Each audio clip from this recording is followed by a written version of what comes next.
ನಮಸ್ಕಾರ ಸ್ನೇಹಿತರೆ, welcome to Kempee's kitchen. ಇವತ್ತು ಶುಕ್ರವಾರದ ಲಾಗನ್ನು ಶೇರ್ ಮಾಡ್ತಾ ಇದ್ದೀನಿ. ಬನ್ನಿ ವಿಡಿಯೋ ಶುರು ಮಾಡೋಣ. ವಿಡಿಯೋ ಇಷ್ಟ ಆದಲ್ಲಿ ಒಂದು ಲೈಕ್ ಕೊಡಿ, ಹೊಸ್ತಾ ನೋಡ್ತಾ ಇರೋರು ಸಬ್ಸ್ಕ್ರೈಬ್ ಮಾಡ್ಕೊಳ್ಳಿ, ನಿಮ್ಮ ಅನಿಸಿಕೆ ಅಭಿಪ್ರಾಯಗಳನ್ನ ಕಮೆಂಟ್ ಹಾಕಿ ಅಂತ ಹೇಳ್ತಾ ವೆಲ್ಕಮ್ ಟು ಕೆಂಪೀಸ್ ಕಿಚನ್. ಇವತ್ತು ಶುಕ್ರವಾರ ಸ್ಟವ್ನೆಲ್ಲ ಒರೆಸೋದಕ್ಕೆ ಅಂತ ಕ್ಲಾತನ್ನು ತಗೊಳ್ತಾ ಇದ್ದೀನಿ. ಇದು ಕಿಚನ್ ಟವಲ್ಲು, ತುಂಬ ಚೆನ್ನಾಗಿ ಯೂಸ್ ಆಗುತ್ತೆ. ಒಂದು ಕಾಟನ್ನು, ಇನ್ನೊಂದು ಮೈಕ್ರೋ ಫೈಬರ್ ಕ್ಲಾತ್. ಸೂಪರಾಗಿದೆ, ಖಂಡಿತ ಟ್ರೈ ಮಾಡಿ. ಆನ್ಲೈನ್ ನಾನು ಲಿಂಕ್ ಹಾಕಿರ್ತೀನಿ, ಪರ್ಚೇಸ್ ಮಾಡ್ಬೋದು. ಇದು ಯಾವುದು ಪ್ರಮೋಷನ್ ವಿಡಿಯೋ ಅಲ್ಲ, ನಾನು ಬೇಕಾಗಿತ್ತು ಅಂತಂದ್ಬಿಟ್ಟು ಆನ್ಲೈನಲ್ಲಿ ಪರ್ಚೇಸ್ ಮಾಡಿದ್ದು. ಓಕೆ ಸ್ನೇಹಿತರೆ, ಇವತ್ತು ಕಡಲೆಕಾಳನ್ನು ಮೊಳಕೆ ಬರೆಸಿದ್ದೆ, ಅದ್ರ ಜೊತೆಗೆ ಸೋಯಾ ಚಂಕ್ಸ್ ಹಾಕ್ಬಿಟ್ಟು ಬಾತನ್ನು ಮಾಡ್ತಾಯಿದ್ದೀನಿ. ಯಾಕೋ ಗೊತ್ತಿಲ್ಲ, ಸಿಕ್ಕಾಬಟ್ಟೆ ನಾಲ್ಗೆ ತೊದಲಿಸ್ತಾ ಇದ್ದೀನಿ. ಖಂಡಿತವಾಗ್ಲೂ ತಪ್ಪಾಗಿ ತಿಳ್ಕೊಬೇಡಿ ಆಯಿತಾ. ಬಾತ್ ಮಾಡ್ತಾಯಿದ್ದೀನಿ, ಹಾಗೆ ಮೊಳಕೆ ಹುರುಳಿಕಾಳು ಸಾಂಬಾರನ್ನ ಮಾಡ್ತಾಯಿದ್ದೀನಿ. ವಿಡಿಯೋನ ನಾನು ಶೇರ್ ಮಾಡ್ಕೊಳ್ತೀನಿ, ಅಂದರೆ ರೆಸಿಪಿನ ಶೇರ್ ಮಾಡ್ಕೊಳ್ತೀನಿ. ಅದ್ರ ಜೊತೆಗೆ ಇವತ್ತು ಮೆಂತ್ಯ ಮೊಳಕೆ ಕಟ್ಟೋದಕ್ಕೆ ಅಂದ್ಬಿಟ್ಟು ನೆನೆ ಹಾಕಿದ್ದೆ. ಅದ್ರ ನೀರು ಸಹ ಬಸ್ಕೊಂಡು ಏನು ಮಾಡ್ಬೋದು, ಅದರಿಂದ ಏನೆಲ್ಲ ಉಪಯೋಗಗಳಿದೆ ಅದ್ರ ಬಗ್ಗೆ ಮಾತಾಡೋಣ ಸ್ನೇಹಿತರೆ, ಬನ್ನಿ. ಇವತ್ತು ಹೆಣ್ಮಕ್ಳು ಅಂದ ತಕ್ಷಣವೇ ಹೆಣ್ಣ ಅಂತನ್ನೋರಾದರೆ, ಹೆಣ್ಮಕ್ಳು ಮನೇಲಿದ್ದರೆ ಗಂಡ ಆಗಿರೋನಿಗೆ ಏನೇ ₹1 ಲೆಕ್ಕ, ಅಂದರೆ ₹1 ಖರ್ಚು ಮಾಡಿದ್ರು ಲೆಕ್ಕ ಕೊಡಬೇಕು. ಒಂದು ಬ್ಲೌಸ್ ಎಷ್ಟು ಹೊಲಿಸ್ದೆ, ಸೀರೆ ಎಷ್ಟಾಯಿತು, ಇನ್ಯಾವುದು ಖರ್ಚು ಮಾಡಿದೆ, ಅದೆಷ್ಟಾಯಿತು, ಇದೆಷ್ಟಾಯಿತು, ಮಿಕ್ಕಿದ್ದೆಲ್ಲಿ, ಈ ಥರ. ಇವತ್ತು ಹೆಣ್ಮಕ್ಳು ಹೊರಗಡೆ ದುಡಿಯೋಕ್ಕೆ ಹೋಗ್ತಾ ಇರೋದು ಕಾರಣವೇ ಅದು ಅನಿಸುತ್ತೆ. ನಿಜವಾಗ್ಲೂ ನನಗೆ ಅನಿಸೋದ ಪ್ರಕಾರ, ಅವ್ವ ಆಗಿರ್ಬೋದು, ನನ್ನ ಅಮ್ಮನ ನೋಡಿಲ್ಲ ನಾನು. ಅವ್ವ ಮನೇಲೇ ಎಲ್ಲ ಕೆಲಸನೂ ಮಾಡ್ಕೊಂಡಿದ್ರು ₹1 ಗಂಡನ ಹತ್ರ ಕೇಳೋದಕ್ಕೆ ಎಷ್ಟು ಹಿಂದೆ ಮುಂದೆ ನೋಡೋರು ಗೊತ್ತಾ. ಒಂದು ₹10 ಕೊಟ್ಟರು ಲೆಕ್ಕ ಕೇಳ್ತಾಯಿದ್ರು. ಲಾಸ್ಟಿಗೆ ಏನು ಅನ್ನೋರು ಗೊತ್ತಾ, ದುಡಿಯೋ ಗಂಡಸರು ನಿಮ್ಗೇನು ಗೊತ್ತು, ದುಡಿಮೆ ಕಷ್ಟ, ಮನೇಲಿ ನೀವು ಇರ್ತೀರಿ ಅಂತಿದ್ರು. ಆದರೆ ಹೇಳ್ಕೋಬೇಕು ಅಂತಂದರೆ ಗಂಡಸರಿಗಿಂತ ಹೆಚ್ಚಾಗಿ ಹೆಣ್ಮಕ್ಳೇ ಕೆಲಸ ಮಾಡ್ತಾಯಿದ್ರು. ಗದ್ದೆಲಿ ನಾಟಿ ಹಾಕೋದ್ರಿಂದ ಹಿಡಿದು, ಕಳೆ ಕೀಳೋದ್ರಿಂದ ಹಿಡಿದು, ರಾಗಿ ತೆನೆ ಕೊಯ್ಯೋದು, ಕಡಲೆ ಬೀಜ ಅಂದರೆ ಕಡಲೆಕಾಯಿ ಕೀಳೋದು, ಅದಕ್ಕೆ ಬಿತ್ತನೆ ಹಾಕೋದು, ತೇವರಿ ಕಟ್ಟೋದ್ರಿಂದ ಹಿಡಿದು ಪ್ರತಿಯೊಂದು ನಮ್ಮ ಮನೆಯಲ್ಲಿ ನಮ್ಮ ಅಜ್ಜಿ ಎಲ್ಲನೂ ಮಾಡ್ತಾಯಿದ್ರು. ನಮಗೂ ಸಹ ಹೇಳ್ಕೊಟ್ಟಿದ್ದಾರೆ. ಆದ್ರೂ ಸಹ ಗಂಡು ಮಕ್ಳಿಗಿಂತ ಹೆಣ್ಮಕ್ಳೇ ಜಾಸ್ತಿ ಕೆಲಸ ಮಾಡಿದ್ರೂ ಸಹ ಆ ಮಾತು ಒಂದಿತ್ತು ನೋಡಿ, ದುಡಿಯೋರಿಗೆ ಗೊತ್ತು ಕಷ್ಟ ಅಂತ. ಅದರಿಂದನೇ ಇವತ್ತು ಅವ್ರ ಮನಸ್ಸು ರೋಸೋಗಿ ಮಕ್ಕಳು 4 ಅಕ್ಷರ ಕಲಿತ್ರೆ ಅವ್ರ ಜೀವನಕ್ಕೆ ಒಳ್ಳೆಯದು, 4 ಕಾಸು ಸಂಪಾದನೆ ಮಾಡಿದ್ರೆ ಅವ್ರ ಬದುಕವ್ರನ್ನೋ ಕಟ್ಕೋಬೋದು, ಗಂಡನ ಎದುರುಗಡೆ ಕೈ ಒಡ್ಡೋದು ತಪ್ಪುತ್ತೆ ಅಂತಂದ್ಬಿಟ್ಟು ಇವತ್ತು ಎಲ್ಲ ಹೆಣ್ಮಕ್ಳುಗಳು ದುಡಿಯೋದಕ್ಕೆ ನಿಂತಿರೋದು. ಆದರೆ ದುಡಿಯೋ ಬರದಲ್ಲಿ ನಾವು ಒಂದನ್ನು ಮರೀತಾ ಇದ್ದೀವಿ. ನಮ್ಮಮ್ಮನ ಊಟದ ಪದ್ಧತಿ, ನಮ್ಮ ಸಾಕಿರೋ ರೀತಿ ನೀತಿಗಳು, ನಮ್ಮದ ಜೀವನದ ಶೈಲಿ ಎಲ್ಲವನ್ನೂ ಮರೀತಾ ಇದ್ದೀವಿ. ಹೌದು ಸ್ನೇಹಿತರೆ, ಈ ಒಂದು ಓಡ್ತಾ ಇರೋ ಯುಗದಲ್ಲಿ, ಕಾಲದಲ್ಲಿ ನಾವು ಮರೆತ್ಕೊಂಡು ಹೋದಾಗ ನಮ್ಮ ಶರೀರ ನಮ್ಮ ಮಾತನ್ನು ಖಂಡಿತ ಕೇಳೋದಿಲ್ಲ. ನಮಗೆ ಕಣ್ಣಿದೆ, ಕೈ ಇದೆ, ಕಾಲಿದೆ, ನಾವಿವತ್ತು ಕರೆಕ್ಟಾಗಿ ಬೆಳಗ್ಗೆ ಎದ್ದ ತಕ್ಷಣ ಮೋಷನ್ ಮಾಡ್ತಾಯಿದ್ದೀವಿ, ಉಚ್ಚೆ ಮಾಡ್ತಾಯಿದ್ದೀವಿ, ಬಾಯಿಯಿಂದ ಜೊಲ್ಲು ಬರ್ತಾ ಇದೆ, ಮೂಗಿಂದ ಗೊಣ್ಣೆ ಬರ್ತಾ ಇದೆ, ಕಣ್ಣಿಂದ ನೀರು ಬರ್ತಾ ಇದೆ. ನನ್ನ ಆರೋಗ್ಯ ನನಗೆ ಯಾವತ್ತೂ ನನ್ನ ಕೈ ಕೊಟ್ಟಿಲ್ಲ, ನನ್ನ ಆರೋಗ್ಯ ನನಗೆ ಇವತ್ತು ತುಂಬ ಚೆನ್ನಾಗಿದೆ ಅಂತ ನಾವು ಹೇಳ್ತೀವಲ್ವ. ಆರೋಗ್ಯಕ್ಕೋಸ್ಕರ ನಾವೇನು ಮಾಡಿದ್ದೀವಿ ಅಂತ ಅನ್ನೋದೇ ನಮಗೆ ಗೊತ್ತಿಲ್ಲ. ಹೌದು, ಆರೋಗ್ಯ ಅಂದ ತಕ್ಷಣವೇ ಒಳ್ಳೆ ಫುಡ್ ತಿಂದಿದ್ದೀನಿ ನಾನು, ಅಲ್ಲಿ ಅಚ್ಚುಕಟ್ಟಾಗಿ ಹೋಗಿ ಬಿರಿಯಾನಿ ತಿನ್ಕೊಂಬಿಟ್ಟು, ಅಲ್ಲಿ ಪಪ್ಸ್ ತಿಂದೆ, ಅಲ್ಲಿ ಬರ್ಗರ್ ತಿಂದೆ, ಇಲ್ಲಿ ಪಿಜ್ಜಾ ತಿಂದೆ, ಅದು ತಿಂದೆ, ಆಳು ಮೂಳು ಕಡ್ಡಿ ಕಸ ಎಲ್ಲನೂ ತಿಂದೆ ಅಂತ ಹೇಳ್ತೀವಲ್ವ. ಒಂದು ಒಳ್ಳೆಯದನ್ನು ತಿನ್ನೋದಕ್ಕೂ ಮುಂಚೆ ಅದಕ್ಕೆ 1000 ಪಟ್ಟಷ್ಟು ವಿಷ ಇರುತ್ತೆ ಅನ್ನೋದು ನೆನಪಲ್ಲಿ ಇಟ್ಕೊಳ್ಳಿ. ಹೌದಲ್ವಾ. ಒಂದು ನಾನ್ ವೆಜ್ ಅದು ಬೇಯಿಸೋದಕ್ಕೆ ಕ್ಲೀನ್ ಮಾಡಿದ್ದಾರೆ, ಅದನ್ನು ಬೇಯಿಸೋದಕ್ಕೆ ಯಾವ ಎಣ್ಣೆ ಹಾಕಿದ್ದಾರೆ, ಅದು ಯಾವುದರಿಂದ ಬೇಯಿಸ್ತಾರೆ, ಇವೆಲ್ಲವೂ ಪ್ರೋಸೆಸ್ಗಳಿದ್ದಾವೆ. ಹೌದಾ ಅಲ್ವಾ. ನಮ್ಮ ಅಜ್ಜಿ ಮಾಡಿರೋ ಅಂತಹ ಪದ್ಧತಿ, ಊಟದ ಪದ್ಧತಿ, ಆಚಾರ ವಿಚಾರಗಳು ಒಳ ಮತ್ತು ಹೊರ ಶರೀರದ ಆರೈಕೆ ತುಂಬ ಮುಖ್ಯ ಆಗಿರುತ್ತೆ ಸ್ನೇಹಿತರೆ. ಹೌದಲ್ವಾ. ಬನ್ನಿ, ಪಲಾವ್ ಮಾಡ್ತಾಯಿದ್ದೀನಿ. ಇವತ್ತು ಸ್ವಲ್ಪ ತೆಂಗಿನಕಾಯಿನ ಜಾಸ್ತಿಯಾಗಿ ಹಾಕಿದೆ, ಜೊತೆಗೆ ಹಸಿಮೆಣ್ಸಿಕಾಯಿ ಹಾಕಿ ಮಾಡೋಣ ಅಂತ ಮಾಡಿದೆ. ಸ್ವಲ್ಪ ಯಾಕೋ ಖಾರ ಕಡಿಮೆ ಆಯಿತು ಅನ್ನಿಸ್ತು, ಅದಕ್ಕೆ ಬೇಡ ಬಿಡು ಅಂದ್ಬಿಟ್ಟು ಅದ್ರ ಜೊತೆಗೆ ಸ್ವಲ್ಪ ಚಿಲ್ಲಿ ಪೌಡ್ರನ್ನ ಸೇರಿಸಿ ಹಾಕ್ತಾಯಿದ್ದೀನಿ. ಜಾಸ್ತಿ ಏನು ಯಾವುದೇ ರೀತಿಯಾದ ಮಸಾಲೆ ಇಲ್ಲ, ಚಕ್ಕೆ ಲವಂಗ, ಶುಂಠಿ ಮತ್ತು ಬೆಳ್ಳುಳ್ಳಿ, ಈರುಳ್ಳಿನ ಮಾತ್ರ ರುಬ್ಬಕ್ಕೆ ಹಾಕೋದಿಲ್ಲ, ಒಗ್ಗರಣೆಗೆ ಹಾಕ್ತೀನಿ ಅಷ್ಟೇ. ಇವತ್ತು ಮೊಳಕೆ ಹುರುಳಿಕಾಳು ಸಾಂಬಾರು ಮಾಡಿದ್ದೀನಿ, ಅದ್ರ ರೆಸಿಪಿನ ಶೇರ್ ಮಾಡಿದ್ದೀನಿ, ಖಂಡಿತ ನೋಡ್ಕೊಂಡು ಬನ್ನಿ ಸ್ನೇಹಿತರೆ. ಇವತ್ತು ದುಡ್ಡನ್ನು ಸಂಪಾದನೆ ಮಾಡೋ ಬರದಲ್ಲಿ ಹೆಣ್ಮಕ್ಳುಗಳು ಕೆಲವೊಂದು ವಿಚಾರವನ್ನು ನಾವು ಮರೀತಾ ಇದ್ದೀವಿ. ಹೌದಲ್ವಾ. ನಾವೇನೇ ಆಗಲಿ, ನಾವು ಒಂದು ದಿನ ನಾವು ಮನೇಲಿ ಮಲ್ಕೋತು ಅಂದರೆ ಒಂದೇ ಮಾತು ಹೇಳೋದು, ಗಂಡ ಯಾವಾಗಲೂ ಕೊರ ಅಂತಿರ್ತೀಯಲ್ಲ, ಯಾವಾಗಲೂ ನರಳಾಡ್ತಿರ್ತೀಯಲ್ಲ, ಮನೆ ಏಳಿಗೆ ಆಗುತ್ತೆ ಈ ಥರ ನರಳಾಡಿದ್ರೆ ಅಂತಾನೆ. ಅದೇ ಗಂಡಸಾಗಿರೋನು ತಿಂಗಳಾನ್ಗಟ್ಲೆ ಮಲ್ಕೊಂಡಿದ್ರು ನಾವು ಕೇಳೋ ಹಾಗೆ ಇಲ್ಲ. ಹೌದಲ್ವಾ. ಅವ್ನು ಕೇಳಿದ್ರೆ ನೋಡಿ, ದುಡಿಯೋ ಗಂಡಸು ಅಂತ ಒಂದು ಕಡೆ, ಅತ್ತೆ ಒಂದು ಕಡೆ ಅಂತಂದರೆ, ಕಣೆ ನಾನು ದುಡ್ಕೊಂಡು ಬರ್ತೀನಿ ಕಣೆ, ಒಂದಿನ ಹುಷಾರು ತಪ್ಪು ಮಲಗಿದ್ರೆ ಮನೆಯಲ್ಲಿ ಈ ಥರ ಆಡ್ತೀಯಲ್ಲ ಅಂತ ಗಂಡಾಗಿರೋನು ಅಂತಾನೆ. ಅದೇ ಒಂದು ಹೆಣ್ಣು ಹುಷಾರು ತಪ್ಪಿ ಒಂದು ದಿನ ಮಲ್ಕೊಂಡ್ರೆ ಸಾಕು, ಒಂದು ದಿನ ಮೆಡಿಷನ್ ತಗೊಂಡ್ರೆ ಸಾಕು, ನಾನು ಸಂಪಾದನೆ ಮಾಡೋದೆಲ್ಲ ನಿನಗೆ ಹೋಯ್ತು ಅಂತ ಹೇಳ್ತಾರೆ. ಮದುವೆ ಮಾಡ್ಕೊಳ್ಳೋದಕ್ಕೆ ಮುಂಚೆ ಅವ್ರಿಗೆ ಗೊತ್ತಿರಲಿಲ್ವಾ? ಎಲ್ಲ ಗೊತ್ತಿದ್ರೂ ಸಹ ಆ ಮಾತುಗಳನ್ನ ಆಡ್ತಾರೆ. ಅವರು ಬೇಕಾಗಿರೋ ಏನು ಹೇಳಿ, ಯಂತ್ರದಂತೆ ಇರುವಂಥ ಒಬ್ಬ ಹೆಂಡತಿ. ಇವತ್ತು ನಮ್ಮ ತಾಯಿದಿರು, ನಮ್ಮ ಅಜ್ಜಿದಿರು ಅನುಭವಿಸಿರೋ ನೋವನ್ನೇ ನನ್ನ ಮಕ್ಕಳು ಅನುಭವಿಸ್ಬಾರ್ದು ಅಂತ ಇವತ್ತು ಅಮ್ಮ ಆಗಿರ್ಬೋದು, ಅಜ್ಜಿ ಆಗಿರ್ಬೋದು ಚೆನ್ನಾಗಿ ಓದಿ ಅಂತ ನಮ್ಮನ್ನು ಹೊರಗಡೆ ಓದಿಸಿ ಒಂದು ಒಳ್ಳೆ ಕೆಲಸ ಕೊಟ್ಟು ಆ ಖುಷಿನ ಅವ್ರು ಪಡ್ತಾ ಇದ್ದಾರೆ ಅಂತ ನನ್ನ ಅನಿಸಿಕೆ. ನಿಮ್ಮ ಅಭಿಪ್ರಾಯ ಏನು ಹೇಳಿ, ಆಯಿತಾ? ಬನ್ನಿ, ಇವತ್ತು ಮೊಳಕೆ ಹುರುಳಿ ಕಾಳಲ್ಲ, ಮೆಂತ್ಯನ ಮೊಳಕೆ ಕಟ್ತಾ ಇದ್ದೀನಿ. ರಾತ್ರಿಯೇ ನೀಟಾಗಿ ತೊಳೆದ್ಬಿಟ್ಟು ಅದನ್ನು ನೆನೆ ಹಾಕಿದೆ. ಆ ನೀರನ್ನು ಹೊರಗಡೆ ಚೆಲ್ಲೋದಿಲ್ಲ, ಅದನ್ನು ಹಾಗೆ ಕುಡ್ಕೊಳ್ತೀನಿ. ಮೊಳಕೆ ಬರೆಸ್ಬಿಟ್ಟು ಅದನ್ನು ಹೇಗೆ ಯೂಸ್ ಮಾಡ್ಬೋದು ಅಂತಲೂ ಹೇಳ್ತೀನಿ. ಮೊದಲನೇದಾಗಿ ಮೆಂತ್ಯ ತಿಂತಾಯಿದ್ದೀನಿ ಅಂದ ತಕ್ಷಣ ಎಲ್ಲ ಹೆಣ್ಮಕ್ಳು ತಿಳ್ಕೊಳ್ಳೋದು ಒಂದೇ, ಶುಗರಾ ಅಂತ ಕೇಳ್ತಾರೆ. ಶುಗರ್ ಇರೋರೇ ಮೆಂತ್ಯ ತಿನ್ನಬೇಕು ಅಂತಲ್ಲ. ಒಂದು ಹೆಣ್ಣು ಒಂದು ಪೀರಿಯಡ್ಸ್ ಆದಾಗಲಿಂದ ಹಿಡಿದು ಅವಳು ನಿಂತ ಮೇಲೂ ಸಹ, ಅವಳು ಜೀವದ ಉಸಿರಿರೋವರೆಗೂ ಸಹ ಈ ಮೆಂತ್ಯ ಕಾಳು ತಿಂತಾ ಬಂದರೆ ಅವಳು ಗರ್ಭಕೋಶಕ್ಕಾಗಿರ್ಬೋದು, ಮಂಡಿಗಾಗಿರ್ಬೋದು, ಹೇರ್ಗಾಗಿರ್ಬೋದು, ಸ್ಕಿನ್ಗಾಗಿರ್ಬೋದು, ಎಲ್ಲದಕ್ಕೂ ಎಷ್ಟು ಒಳ್ಳೆಯದು ಗೊತ್ತಾ? ಹೌದು, ಎಷ್ಟೋ ಪ್ರಾಬ್ಲಮ್ಗಳನ್ನ ಇದು ಕಡಿಮೆ ಮಾಡುತ್ತೆ, ನಿವಾರಣೆ ಮಾಡುತ್ತೆ ಅಂತಲೇ ಹೇಳ್ಬೋದು. ಇದ್ರ ಜೊತೆಗೆ ಇನ್ನೊಂದು ಮುಖ್ಯವಾಗಿ ಸೇರಿಸ್ಬೇಕಾಗಿರೋದು ಖರ್ಜೂರ. ಅದನ್ನು ನೀಟಾಗಿ ತೊಳೆದು ನೀರಲ್ಲಿ ನೆನೆ ಹಾಕಿ ರಾತ್ರಿ ಹೊತ್ತು ಆ ನೀರನ್ನು ಚೆಲ್ಲಬಾರ್ದು, ಬೆಳಗ್ಗೆ ಎದ್ದು ಕುಡಿಬೇಕು. ಅದನ್ನು ಕುಡಿದ್ಬಿಟ್ಟು ಅದಾದಮೇಲೆ ಖರ್ಜೂರನ ತೊಗೊಂಡು ಸಣ್ಣ ಸಣ್ಣದಾಗಿ ಹೆಚ್ಚಿ ಮೊಳಕೆ ಬಂದಿರುತ್ತಲ್ಲ ಮೆಂತ್ಯ, ಅದ್ರ ಜೊತೆ ಮಿಕ್ಸ್ ಮಾಡಾರ ತಿನ್ಬೋದು, ಇಲ್ಲ ಸಪ್ರೇಟ್ ಆಗಾದರೂ ತಿನ್ಬೋದು. ಇವೆರಡನ್ನೂ ತಿಂತಾ ಬನ್ನಿ, ನಿಜವಾಗ್ಲೂ ನಿಮಗೆ ರಿಸಲ್ಟ್ ಗೊತ್ತಾಗುತ್ತೆ. ಹೌದಲ್ವಾ? ಹೆಣ್ಮಕ್ಳು ಆರೋಗ್ಯವಾಗಿದ್ದರೆ 10 ಜನನ ನಾವು ಸಾಕ್ಬೋದು. ನಾವು ಒಂದಿನ ಮಲಗಿದ್ರೆ ನಮ್ಮನ್ನು ಸಾಕೋರು ಯಾರೂ ಇರೋದಿಲ್ಲ. ನಾಯಿಗಿಂತ ಆಗ್ಬಿಡ್ಬೇಕಾಗತ್ತೆ. ಇವತ್ತು ಅಮ್ಮ ಅಪ್ಪ ಎಜುಕೇಷನ್ ಕೊಡಿಸಿದ್ರು, ಎಲ್ಲ ಮಾಡಿದ್ರು. ನಮ್ಗೆ ಎಜುಕೇಷನ್ ಕೊಡಿಸಾದ್ಮೇಲೆ ನಾವು ಏನು ಮಾಡ್ತಾಯಿದ್ದೀವಿ? ನಮ್ಮ ಪದ್ಧತಿ, ಆಚಾರ ವಿಚಾರ, ಊಟದ್ದಾಗಿರ್ಬೋದು, ಜೀವನದ ಶೈಲಿ ಆಗಿರ್ಬೋದು, ನಿಜ ಈಗಿನ ಕಾಲದ ತಕ್ಕಾಗಿ ಎಲ್ಲರೂ ಇರಬೇಕು ಸಹ. ಇಲ್ಲದೆ ಹೋದರೆ ಅದಕ್ಕೆ ವ್ಯಾಲ್ಯೂ ಇರೋದಿಲ್ಲ. ಇರಬೇಕು, ಒಪ್ಕೊಳ್ತೀನಿ. ಹಾಗನ್ಬಿಟ್ಟು ಊಟದ ಪದ್ಧತಿಗಳನ್ನ ನಾವು ಬದಲಾಯಿಸ್ಕೊತಾ ಇದ್ದೀವಿ.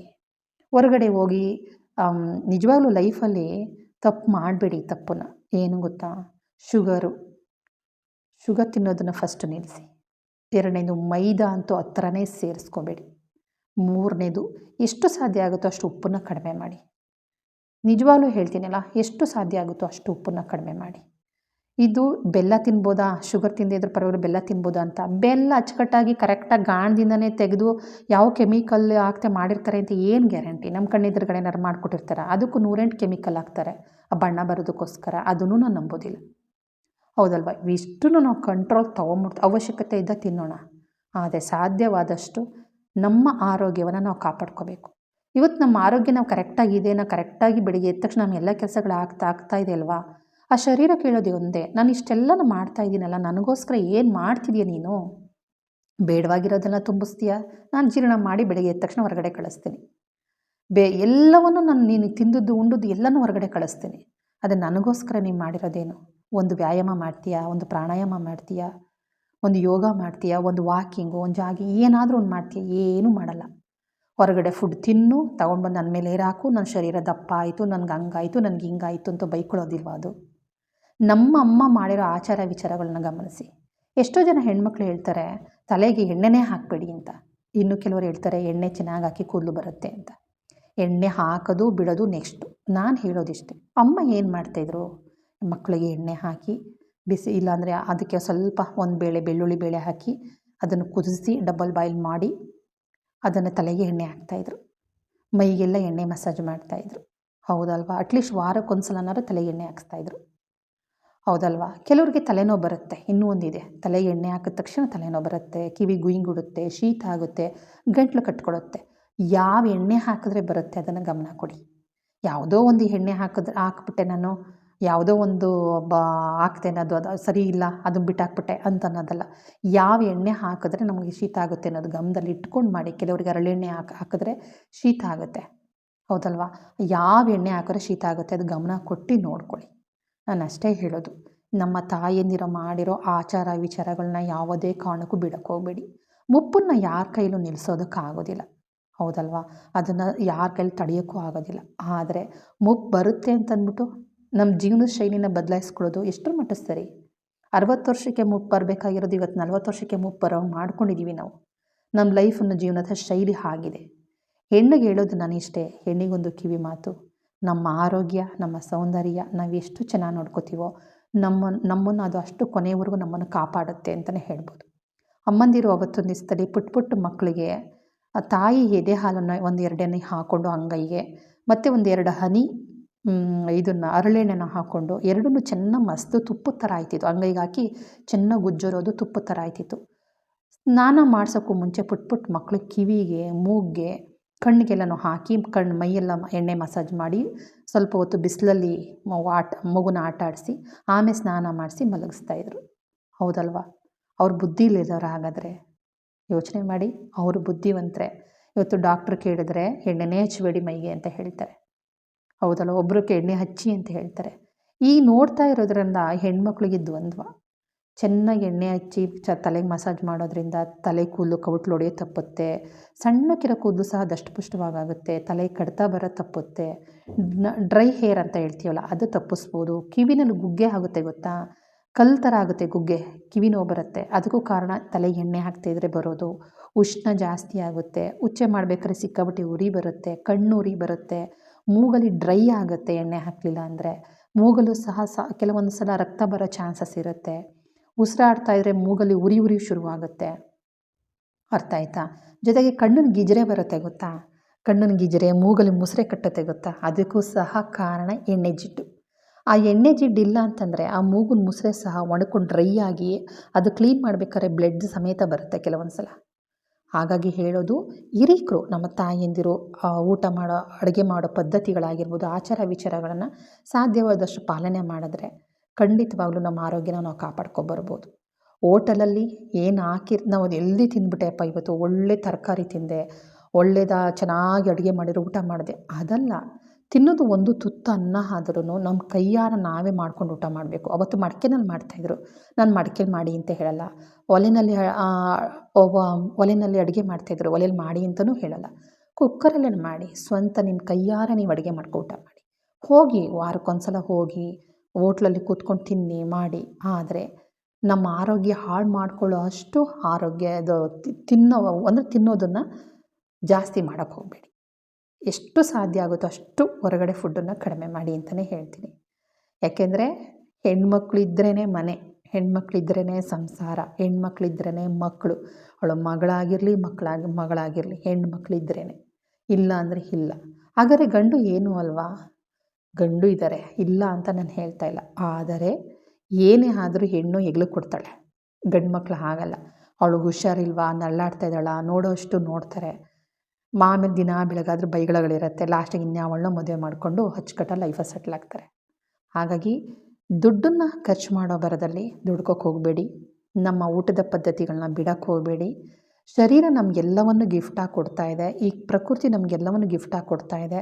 ನಾವು ನಮ್ಮ ಶರೀರಕ್ಕೆ ಏನು ಕೊಡ್ತಾ ಇದ್ದೀವಿ, ಏನು ಕೊಡ್ತಿಲ್ಲ ನಮ್ಮ ಶರೀರಕ್ಕೆ, ಫಸ್ಟ್ ಅದನ್ನು ಯೋಚನೆ ಮಾಡಿ. ನಮ್ಮ ಶರೀರಕ್ಕೆ ಏನು ಬೇಕು, ಏನು ಬೇಡ ಅದನ್ನು ಯೋಚನೆ ಮಾಡಿ. ಇವತ್ತು ನಮ್ಮ ಆಚಾರ ವಿಚಾರಗಳನ್ನು ಏರುಪೇರು ಆಗಿರೋದ್ರಿಂದನೇ 30 ವರ್ಷ 35 ವರ್ಷದೊಳಗಡೆ BP, ಶುಗರ್, ಕೊಲೆಸ್ಟ್ರಾಲ್, ಥೈರಾಯ್ಡ್, ಹೆಣ್ಮಕ್ಳಿಗೆ PCOD ಪ್ರಾಬ್ಲಮ್, ಗರ್ಭಕೋಶದಲ್ಲಿ ನಾನಾ ತೊಂದರೆಗಳು. ಇವತ್ತು ಗರ್ಭಕೋಶ 108 ಪ್ರಾಬ್ಲಮ್ಗಳು ಬರೋದಕ್ಕೆ ನಾವೇ ಕಾರಣ. ಹೌದಲ್ವಾ ಸ್ನೇಹಿತರೆ? ಓಕೆ, ಇರಲಿ. ಇವತ್ತು ಮೊಳಕೆ ಹುರುಳಿಕಾಳು ಸಾಂಬಾರು ಮಾಡಿದೆ. ಅದಕ್ಕೆ ಏನೂ ಹಾಕಿರಲಿಲ್ಲ, ಬರೀ ಆಲೂಗೆಡ್ಡೆ ಹಾಕಿ ಮೊಳಕೆ ಕಟ್ಟಿದ್ದೆ. ಬರೀ ಹುರುಳಿಕಾಳು ಮಾತ್ರ ಮೊಳಕೆ ಕಟ್ಟಿದ್ದು. ಮಸಾಲೆ ಎಲ್ಲನೂ ಹಾಕಿ ರುಬ್ಬಿ ಒಗ್ಗರಣೆ ಹಾಕಿ ಮಾಡಿದ್ದೀನಿ. ಟೊಮೊಟೊ, ಈರುಳ್ಳಿ, ಕೊತ್ತಂಬರಿ ಸೊಪ್ಪು ಹಾಕದೆ ನಾನು ತೋರಿಸ್ಲಿಲ್ಲ, ಹಾಗೆ ರುಬ್ಬಿಟ್ಟಿದ್ದೀನಿ. ರುಬ್ಬೇಕಾದ್ರೆ ಹಾಕಿದ್ದೀನಿ, ಅದು ಮರೆತ್ಕೊಂಡ್ಬಿಟ್ಟಿದೆ, ಹಾಗೆ ಹಾಕಿದ್ದೀನಿ. ಅದನ್ನೆಲ್ಲ ರುಬ್ಕೊಂಡು ಒಗ್ಗರಣೆ ಕೊಟ್ಟು ಇವಾಗ ಪಾತ್ರೆನಲ್ಲೇ ಮಾಡ್ತಾಯಿದ್ದೀನಿ. ಸಾಧ್ಯವಾದಷ್ಟು ಹಿತ್ತಾಳೆ, ಮಣ್ಣಿನ ಪಾತ್ರೆ, ಕಬ್ಬಿಣದ ಪಾತ್ರೆಗಳನ್ನ ಬಳಸಿ ಅಡುಗೆ ಮಾಡೋದಕ್ಕೆ ಹೇಳ್ತಾ ಇರೋದು. ಅರ್ಥ ಆಯ್ತಾ? ಒಳ್ಳೆ ಕ್ವಾಲಿಟಿ ಇರೋ ಪಾತ್ರೆಗಳು, ಸಿಲ್ವರ್ ಪಾತ್ರೆಗಳು ₹100 ಸಿಗುತ್ತೋ, ತಲೆ ಕೂದಲು ಕೊಟ್ಬಿಟ್ಟು ತಗೊಂಡೆ, ಹಾಗೆ ಹೀಗೆ ಇಂಕ ಮಾರ್ತಾರಲ್ಲ ಆ ಥರ ತೊಗೊಳಕ್ಕೆ ಹೋಗಬೇಡಿ. ಸಿಲ್ವರ್ ಪಾತ್ರೆನಲ್ಲೇ ಸಾಂಬಾರು ಮಾಡಿದ್ರೂ ಸಹ ಮಾಡಿ ಒಂದು 10 ನಿಮಿಷ ತನಕ ಅಷ್ಟೇ ಆ ಪಾತ್ರೆನಲ್ಲಿ ಇಟ್ಕೊಳ್ಳಿ. ಒಂದು ಸ್ಟೀಲ್ ಪಾತ್ರೆಗೆ ಬಗ್ಸಿಟ್ಕೊಳ್ಳಿ. ಇಡೀ ನೈಟು ಇಲ್ಲ ಬೆಳಗ್ಗೆ ಮಾಡಿ ಸಂಜೆ ತನಕ ಸಿಲ್ವರ್ ಪಾತ್ರೆಗಳಲ್ಲಿ ಸಾಂಬಾರೇ ಆಗಲಿ ಅನ್ನನೇ ಆಗಲಿ ಬಿಡೋದಕ್ಕೆ ಹೋಗಬೇಡಿ. ಯಾಕೆಂದರೆ ಅದರಿಂದ ಸಿಕ್ಕಾಬಟ್ಟೆ ಹೆಲ್ತ್ಗೆ ಪ್ರಾಬ್ಲಮ್ ಆಗುತ್ತೆ. ಮಾಡಿ, ಈಗ ಸಿಲ್ವರ್ ಅಲ್ಯೂಮಿನಿಯಂ ಕುಕ್ಕರಲ್ಲಿ ನಾವು ಸಾಂಬಾರು ಮಾಡ್ತೀವಲ್ವ, ಒಂದು ಪಾತ್ರೆ ಬಗ್ಗಿಸ್ಕೋಬೇಕು ಸ್ಟೀಲ್ ಪಾತ್ರೆಗೆ. ಯಾವುದೇ ರೀತಿ ಹೆಲ್ತ್ಗೆ ತೊಂದರೆ ಆಗೋದಿಲ್ಲ ಅಂತ ಹೇಳ್ತೀನಿ. ನೋಡ್ತಾ ಇದ್ದೀರಲ್ಲ, ಇವತ್ತು ಇದನ್ನು ನೆನೆ ಹಾಕಬೇಕಾಯಿತು. ದೋಸೆಗೆ ತುಂಬ ದಿನ ಆಗಿತ್ತು, ದೋಸೆ ಮಾಡೇ ಇರಲಿಲ್ಲ. ದೋಸೆಗೆಲ್ಲ ನೆನೆ ಹಾಕಿದ್ದೀನಿ. 2 ಲೋಟ ಅಕ್ಕಿ, 2 ಹಿಡಿ ಉದ್ದಿನಕಾಳು, ಸಿಪ್ಪೆ ತೆಗೆದಿರುವ ಉದ್ದಿನಕಾಳು, 1 ಸ್ಪೂನಷ್ಟು ಕಡಲೆಬೇಳೆ, 1 ಸ್ಪೂನಷ್ಟು ಮೆಂತ್ಯ, ಹಾಗೆಯೇ ಅದ್ರ ಜೊತೆಗೆ ನಾನು ಒಂದು ಸ್ವಲ್ಪ ಅನ್ನ ಹಾಕಿದ್ದೀನಿ. ರಾತ್ರಿ ಉಳಿದಿರೋ ಅನ್ನನ ಹಾಕಿ ನೆನೆಯಕ್ಕೆ ಬಿಟ್ಟಿದ್ದೀನಿ. ಜೊತೆಗೆ ಅಲಸಂದೆ ಕಾಳು, ಕೆಂಪು ಅಲಸಂದೆ ನೆನೆ ಹಾಕಿದ್ದೀನಿ. ಪಲ್ಯನಾದರೂ ಸರಿ, ಸಾಂಬಾರಾದರೂ ಸರಿ ಮಾಡ್ಬೋದು ಅಂತ. ನೋಡ್ತಾ ಇದ್ದೀರಲ್ಲ, ಬಿಸಿ ಬಿಸಿ ಬಾತು ಅಥವಾ ಪಲಾವು ಏನು ಬೇಕಾದ್ರೂ ಅನ್ಬೋದು. ಕಡಲೆಕಾಳು ರಿಚ್ ಪ್ರೋಟೀನ್ ಇದೆ, ಅದೇನು ಸ್ವಲ್ಪ ತಿಂದರೆ ಸಾಕು ಹೊಟ್ಟೆ ತುಂಬಿಕೊಡುತ್ತೆ. ಅದ್ರ ಜೊತೆಗೆ ಮೊಸರು ಬಜ್ಜಿ ಮಾಡಿದೆ. ಇದ್ರ ಜೊತೆಗೆ ಪಾತ್ರೆಗಳು ತೊಳೆಯೋ ಕೆಲಸ ಇದೆ. ಮಾತಾಡ್ತಾನ ವಿಡಿಯೋನ ಕಂಟಿನ್ಯೂ ಮಾಡ್ಕೊಂಡು ಹೋಗ್ತೀನಿ. ನಾನು ಹೇಳ್ತಾ ಇದ್ನಲ್ಲ ಸ್ನೇಹಿತರೆ, ಮುಪ್ಪನ್ನು ನಾವು ಯಾವತ್ತಕ್ಕೂ ತಡೆಯೋಕ್ಕಾಗಲ್ಲ, ಆದರೆ ಮುಪ್ಪನ್ನು ಮುಂದಕ್ಕೆ ಹಾಕ್ಬೋದು, ಹೌದಲ್ವಾ? ಡ್ರೈ ಸ್ಕಿನ್ನು ಆಗ್ಬಿಡ್ತು ಅಂತಂದರೆ ಅಂದರೆ ಕೆಲವ್ರಿಗೆ ಹೆಂಗೆ ಗೊತ್ತಾ, ಸಿಪ್ಪೆಗಳು ಹಾಗೆ ಡ್ಯಾಂಡ್ರಫ್ ಥರ ಸಿಪ್ಪೆ ಥರ ಸುಳಿಯುತ್ತೆ. ಡ್ರೈ ಸ್ಕಿನ್ ಆಗಿಬಿಟ್ರೆ ಅವ್ರಿಗೂ ಎಲ್ಲ ಮುಖ ಎಲ್ಲ ಹೊಡ್ಕೊಂಡಂಗೆ ಆಗುತ್ತೆ. ವೈಟ್ ಇರುತ್ತೆ ಡ್ರೈ ಸ್ಕಿನ್ ಆದರೆ. ನಿಜವಾಗ್ಲೂ ಡ್ರೈ ಸ್ಕಿನ್ನವ್ರ ಕಷ್ಟ ಅವ್ರಿಗೆ ಮಾತ್ರ ಗೊತ್ತಿರುತ್ತೆ, ಬೇಕಾದರೆ ಕೇಳಿ ನೋಡಿ. ಮುಪ್ಪನ್ನು ಯಾರೂ ನಿಲ್ಲಿಸೋಕ್ಕಾಗೋದಿಲ್ಲ, ಆದರೆ ಸ್ವಲ್ಪ ದಿನಗಳ ಮಟ್ಟಿಗೆ, ಸ್ವಲ್ಪ ತಿಂಗಳುಗಳ ಮಟ್ಟಿಗೆ, ಸ್ವಲ್ಪ ವರ್ಷಗಳ ಮಟ್ಟಿಗೆ ನಾವು ಮುಂದಕ್ಕೆ ಹಾಕ್ಬೋದು. ಅನಾರೋಗ್ಯ ಬರೋದನ್ನು ಯಾರೂ ತಡೆಯೋಕ್ಕಾಗೋದಿಲ್ಲ. ಅನಾರೋಗ್ಯ ಬರದೇ ಇರೋ ಹಾಗೆ ನಾವು ತಡೆಗಟ್ಬೋದು. ಹೆಣ್ಮಕ್ಳು ನಾವು ಓದಿದ್ದೀವಿ, ಕೆಲಸಕ್ಕೆ ಹೋಗ್ತಾ ಇದ್ದೀವಿ, ನನ್ನ ದುಡ್ಡು ನನ್ನ ಇಚ್ಛೆ, ನಾವು ಬಿಂದಾಸ ಲೈಫ್ ಕಳೀಬೇಕು. ಇವತ್ತಿದ್ದವ್ರು ನಾಳೆ ಇಲ್ಲ, ಒಪ್ಕೊಳ್ಳೋಣ. ಆ ಲೈಫು ಹೆಲ್ದಿ ಲೈಫಾ, ಅದನ್ನು ಯೋಚನೆ ಮಾಡಬೇಕು. ಹೌದು, ಬಿಂದಾಸಾಗಿ ಅಂದ ತಕ್ಷಣವೇ ತಪ್ಪಾಗಿ ತಿಳ್ಕೊತಾರೆ ಕೆಲವರು. ಮಜಾ ಮಾಡೋಕ್ಕೆ ಹೋಗಿದ್ರಿ ಅಂದ ತಕ್ಷಣ ತಪ್ಪಾಗಿ ತಿಳ್ಕೊತಾರೆ. ಏನು ಗೊತ್ತಾ, ಬಿಂದಾಸ ಲೈಫ್ ಲೀಡ್ ಮಾಡೋದು ಹೆಲ್ದಿ ಲೈಫ್. ಪ್ರಕೃತಿ ವಾತಾವರಣದಲ್ಲಿ ಹೊರಗಡೆ ಹೋಗಿ ಆ ರೆಸಾರ್ಟಲ್ಲಿ ಮಾಡಿರೋವಂಥ ಅಡುಗೆಗಳು ಹೆಂಗೆ ಮಾಡ್ತಾರೆ, ಯಾವ ಥರ ಮಾಡ್ತಾರೆ, ಅದು ಬಳಸೋವಂಥ ಎಣ್ಣೆಗಳೇನು, ತರಕಾರಿಗಳೇನು, ಎಷ್ಟೋ ಸಲ ತರಕಾರಿನೇ ತೊಳೆದಿರೋದಿಲ್ಲ, ಹಾಗೆ ಹಾಕಿರ್ತಾರೆ, ಹೌದಲ್ವಾ? ಎಷ್ಟೋ ಸಲ ನಾನ್ ವೆಜ್ಜಲ್ಲಿ ಕ್ಲೀನೇ ಸರಿಯಾಗಿ ಮಾಡಿರೋದಿಲ್ಲ. ಇವೆಲ್ಲವೂ ಮ್ಯಾಟ್ರ್ ಆಗುತ್ತೆ ನಮ್ಮ ಆರೋಗ್ಯ ಹಾಳಾಗಬೇಕಾದ್ರೆ, ಹೌದಲ್ವಾ? ಹಿರಿಕರು ಹೇಳ್ತಾ ಇದ್ರೆ, ಮನೆಗೆ ಹೆಣ್ಣು ಮಕ್ಕಳು ಇದ್ರೇ ಮನೆ ಲಕ್ಷ್ಮೀ ಸ್ವರೂಪ, ಮನೆಯಲ್ಲಿ ಕಳೆ ಕಟ್ಟೋದು ಅಂತ. ಅದನ್ನು ಕಳ್ಕೊಬೇಡಿ ಅಂತ ಹೇಳ್ತಾ ವಿಡಿಯೋ ಮುಗಿಸ್ತಾ ಇದ್ದೀನಿ. Thank you.